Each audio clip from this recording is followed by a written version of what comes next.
call me a god. They call me a god. They call me a god. They call me a god. Let's go.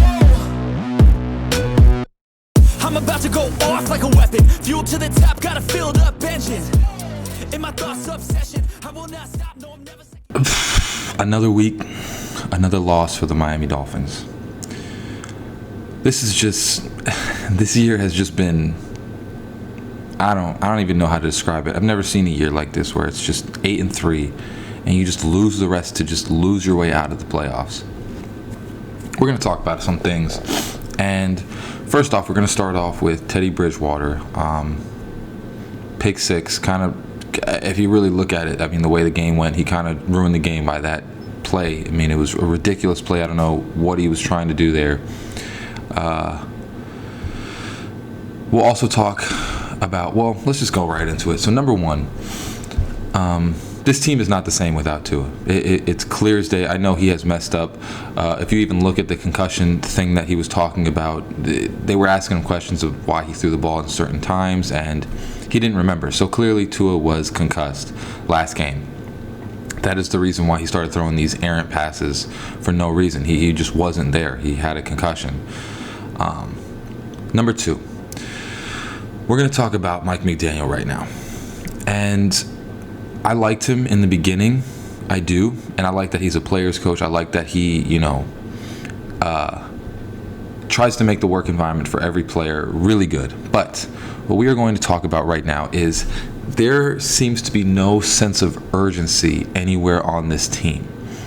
And what your team is built as is it is built by the coach and what the coach portrays. What I'm starting to see is that Mike McDaniel has this friendly attitude towards everybody, so everybody's just friends. And no one is sitting there trying to work at their job to make sure that no one takes their job. I think what we got right now is Brian Flores was too disciplined, and I think Mike McDaniel is too laxed. We have way too many penalties on offense. Just dumb penalties where it's illegal shifts, which means that basically when you're moving somebody around and you're getting set, they just don't set. They're still moving. And that is one based upon if you get the play call in early enough so that they have time to set. Because most of the time, if you look at it, and this is due to coaching as well, is that we're scrambling to get ready for the play. That's why these things happen. So then your player can't get set, and then we have a big play. It seems to happen every time we have a big play that we can't get set. That's on coaching. That is on coaching, and it's just, to be honest, last game the defense didn't even lose us the game. It was the offense. But most of these games, this just shows you our talent level and what we could be at. Every single game we've lost this year, it's by 6 points or less. So all of them were winnable games. And if you're the supreme offense that we're supposed to be, should have won all of them. I don't think Mike McDaniel needs to go. I just think there needs to be a new approach, and there needs to be another person that can help him out coaching, because a lot of these things are it's just too many mistakes that cost us games.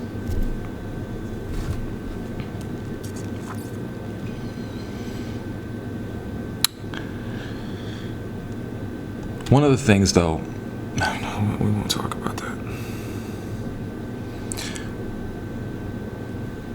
Now we're going to go to the defense. I think Josh Boyer, I think he needs to go. I think we need to start, and I'm going to make a video about that, about the defense coordinators that we could possibly get in the offseason. I'm not trying to talk about the offseason right now, but the way it's looking, I don't see much difference.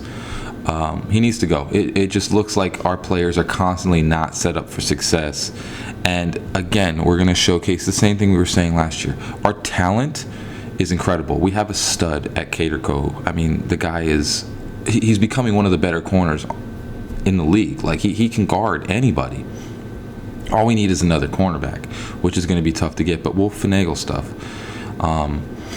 We have a great defense, talent-wise.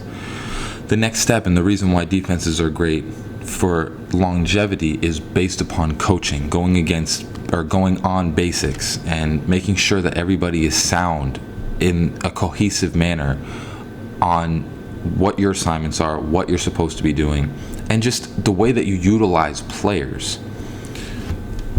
Jerome Baker, he is not a middle Mike linebacker.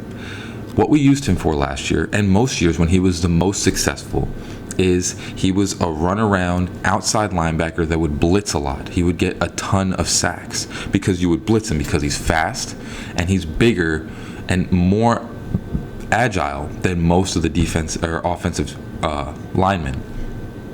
The way we are using him is like he's a Ray Lewis, and he is not that guy. It's not that he's a horrible player, and I think a lot of people want to look at him and be like, oh, Jerome. No, that's not the position. So when you draft a player, you look at their skill sets and you try and find the best possible position to put them in, and we are not doing that. He is supposed to be blitzing the quarterback. Landon Roberts is a run stopper. We do not have a Mike linebacker on this team. None of them know how to do that, especially with just the way that Duke Riley looks over, and instead of going to guard the player or call a timeout or any possible smart decision, he just allows him to score a touchdown. And we can't even blame Duke Riley, because Josh Boyer, if you see that, you call a timeout.